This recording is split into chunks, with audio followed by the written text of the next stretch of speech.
मोहन भागवत के बयान पर कांग्रेस ने बयान दिया है। मोहन भागवत ने मोदी सरकार की पोल खोल दी, ऐसा कहना है कांग्रेस का। और साथ ही साथ कांग्रेस की तरफ से यह बयान दिया गया है कि स्वास्थ्य और शिक्षा सामान्य व्यक्ति की पहुंच से बाहर हो गया है। ये अब सहज सुलभ नहीं रही और सस्ती भी नहीं रही। कांग्रेस की तरफ से बयान दिया गया है। आपको बता दें कि मोहन भागवत ने कहा था कि जो व्यवसायीकरण है वो शिक्षा का हो गया, इसी वजह से यह अब आम लोगों की पहुंच से बाहर हो गई है। और तो कांग्रेस ने भी इसको लेकर बयान दिया। स्वास्थ्य और शिक्षा ये दो विषय ऐसे हैं आज के समय में ये बहुत बड़ी आवश्यकता बन गई है समाज की, सारी दुनिया में।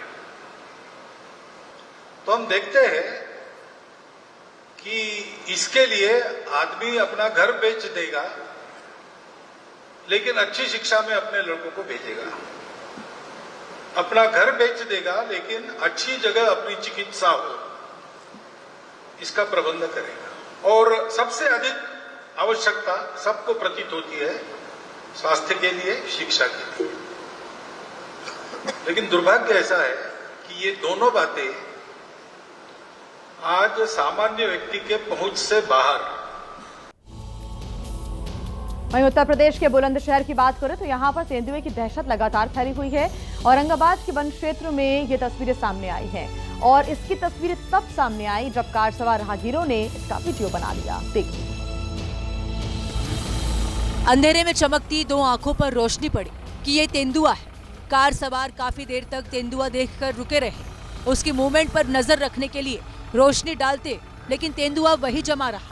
हम दो लोग गाड़ी में बैठे हुए हैं, औरंगाबाद जा रहे थे और रास्ते में होती मास्टर जी के खेत में ये तेंदुआ भी बहुत बड़ा तेंदुआ, ये देखिएगा, ये गया धान के खेत में नीचे ना बैठ गया।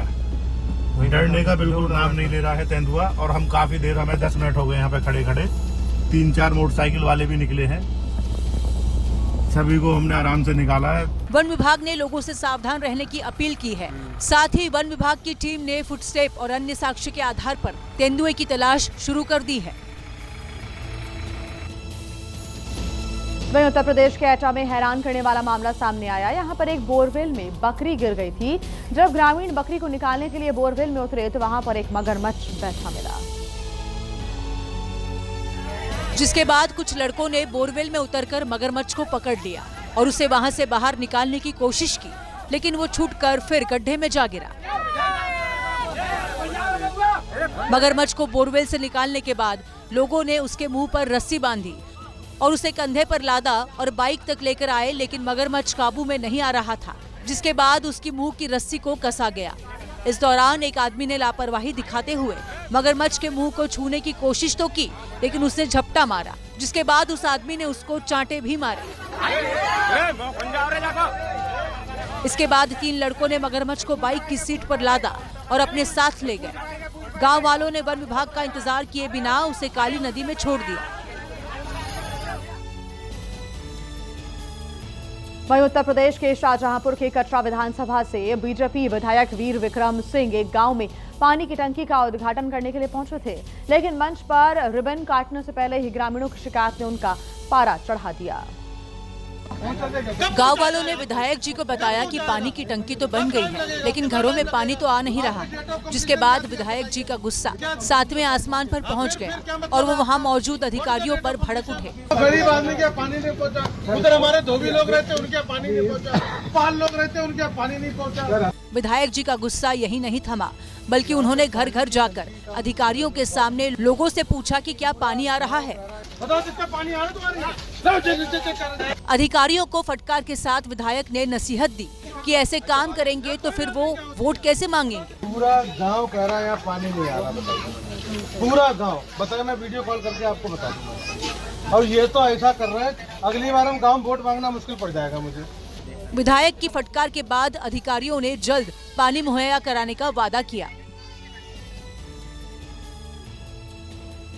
यूपी की राजधानी लखनऊ में 2 गुटों के बीच जमकर मारपीट हो गई। बताया गया कि दोनों गुट गांजा बेचने को लेकर एक दूसरे से भिड़ गए और अचानक सड़क अखाड़े में तब्दील हो गई। दोनों गुट एक दूसरे पर लात घूंसों की बौछार करने लगे। हालांकि कुछ लोगों ने दोनों गुटों में बीच बचाव की कोशिश की, लेकिन वो मानने को तैयार नहीं थे। ये हंगामा काफी देर तक सड़क पर चलता रहा। आरोप है कि गांजा बेचने वाले तस्करों के दो गुटों में झगड़ा हुआ, जो मारपीट के बाद एक दूसरे को धमकी भी देते रहे। अगर आपके पास इंटरनेशनल पुलिस का फोन आए तो उसे क्रॉस वेरीफाई जरूर कर लीजिएगा। नोएडा में ऐसे गिरोह का खुलासा भी हुआ है जो पुलिस से लेकर मानवाधिकार कार्यकर्ता तक बन जाते थे या फिर मीडिया कर्मी बनकर खबरें लेने के लिए पहुंच जाते थे। इंटरनेशनल पुलिस और क्राइम इन्वेस्टिगेशन ब्यूरो, ये नाम सुनने में किसी अंतर्राष्ट्रीय एजेंसी का लगता है, लेकिन असल में ये जालसाजी और ठगी करने वाले गिरोह का नाम है। इनकी अपनी वेबसाइट है जिस पर कई मंत्रालयों और कई देशों की पुलिस के साथ जुड़े होने का ब्यौरा है। ये पुलिस की नजर में तब आए जब इन्होंने नोएडा में अपना इंडिया हेड ऑफिस खोला। ये लोग खुद को एक ट्रांसनेशनल पुलिस बताते थे, परंतु इनके पास इस तरह के कोई भी सपोर्टिंग डॉक्यूमेंट इनके पास से बरामद नहीं हुए हैं। इनके पास कई सारे visiting card, ID card, cheque books और इस तरह के अन्य कूटनीतिक दस्तावेज इनके पास से बरामद। नोएडा पुलिस ने खुफिया जानकारी मिलने पर इससे जुड़े 6 लोगों को गिरफ्तार किया है। पश्चिमी तुर्की में भूकंप के झटके महसूस किए गए हैं। रेक्टर पैमाने पर इसकी तीव्रता 6.1 मापी गई है। भूकंप का केंद्र सिदर्ग बालिकेसर प्रांत के नजदीक बताया जा रहा है, जो इतना शक्तिशाली था कि गगनचुंबी इमारतें भी हिलने लगी, घरों में रखा सामान हिलने लगा। भूकंप आने के बाद लोग घरों से बाहर निकल आए और घबराकर घरों से निकलकर इधर उधर भागने लगे। सड़कों पर भी लोगों की भीड़ जमा हो गई। कुछ लोग एक रेस्टोरेंट में खाना खा रहे थे। जैसे ही भूकंप आया वो बाहर निकल आए। धरती के हिलने की वजह से सिंदर्गी में एक इमारत ढह गई और पास के गोलकुक गांव में कई घर को नुकसान हुआ है, जिसके बाद फौरन ही रेस्क्यू ऑपरेशन चलाया गया। बचाव कर्मी कुछ लोगों को मलबे में तलाशते दिखे। राहत और बचाव का काम अब भी जारी है। और इस बीच एक बड़ी खबर आपको बता दें, दिल्ली पुलिस के सूत्रों के हवाले से ये बड़ी जानकारी मिल रही है। सांसदों ने मार्च की इजाजत नहीं मांगी है। सूत्रों के हवाले से ये बड़ी खबर आपको बता दें कि इंडिया गठबंधन के सांसद आज मार्च निकालने वाले हैं, लेकिन इसकी इजाजत नहीं मांगी गई है। एसआईआर और वोट चोरी के मुद्दे पर ये मार्च होना है। संसद के मकर द्वार से चुनाव आयोग तक ये पूरा मार्च होगा सांसदों के द्वारा। मार्च में विपक्ष के 300 सांसदों को शामिल होना है और सुबह 11:30 बजे मार्च की शुरुआत होगी, लेकिन दिल्ली पुलिस से इस मार्च की इजाजत नहीं मांगी गई है। सूत्रों के हवाले से ये बड़ी खबर। बात करते हैं चाइना की, जहां पर जीत के जश्न की तैयारियां चल रही हैं। द्वितीय विश्व युद्ध में जापान पर जीत की 80वीं वर्षगांठ पर सैन्य परेड का आयोजन किया जाना है, जिसमें रूसी राष्ट्रपति पुतिन सहित कई राष्ट्राध्यक्ष शामिल होंगे। चीन के तियानमेन चौक पर यह उस सैन्य परेड का पूर्वाभ्यास है जो कि आगामी 3 सितंबर को आयोजित की जानी है।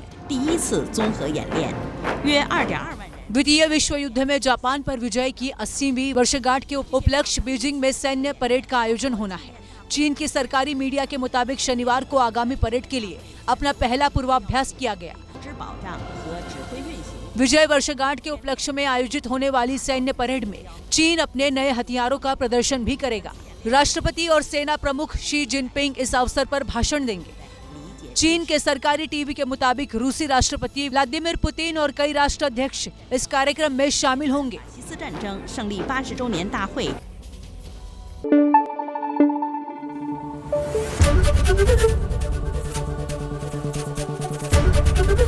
एबीपी न्यूज आपको रखे आगे।